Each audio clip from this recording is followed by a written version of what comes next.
Welcome to EqualLogic 101, presented by the Dell EqualLogic Pre-Flight team. Today we're going to show you how to create and mount a volume in a Windows server. It's a very simple process in which I'll walk you through step by step on how to do it. First thing you want to do, log into your Dell EqualLogic array.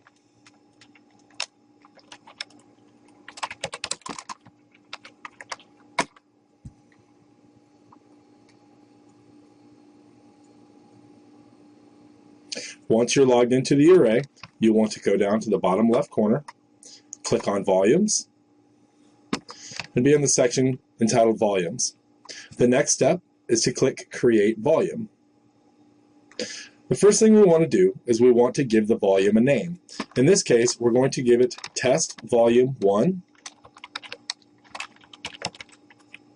This is very important what we name the volume, as this is the name that we're going to use throughout the entire mounting process. Best practices say that we should name our volumes the same thing that we mount them as. This avoids confusion down the line.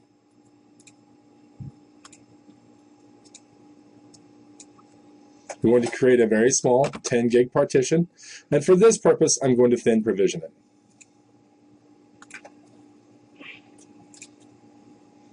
Now, according to best practices, it says that we should always mount our volumes using the scuzzy initiator name.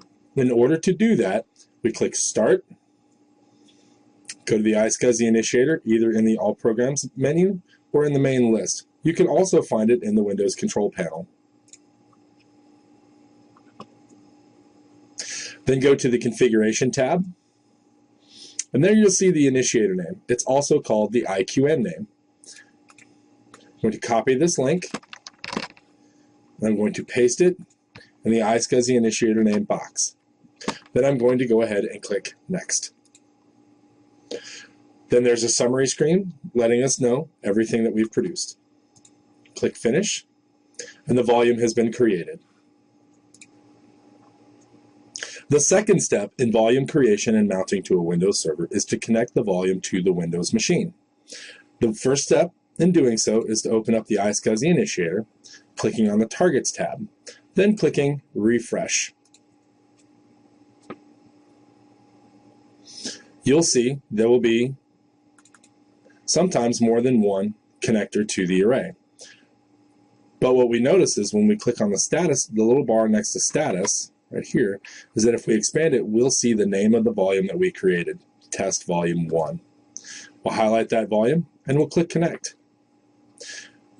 For our purposes today, we're going to add this connection to the list of favorite targets.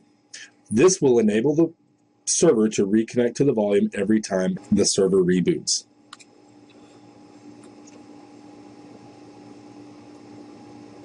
We're going to click OK. The next step is to open up the Server Manager and then go to Disk Management.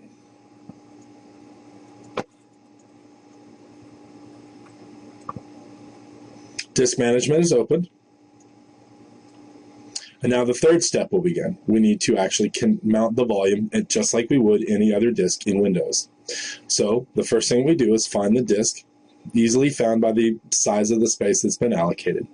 Right-click under Disk 3, set the volume online. Notice that it says that it's unknown and that it's not initialized. The next step is to right-click again and choose Initialize Disk.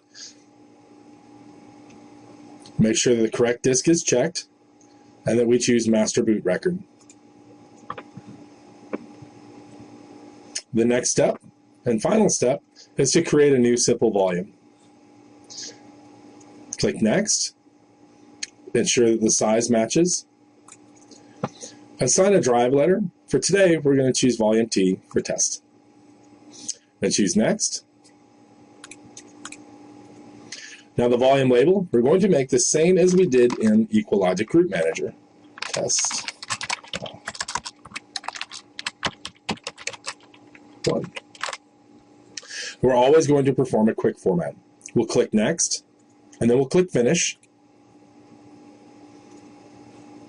The system will format the disk.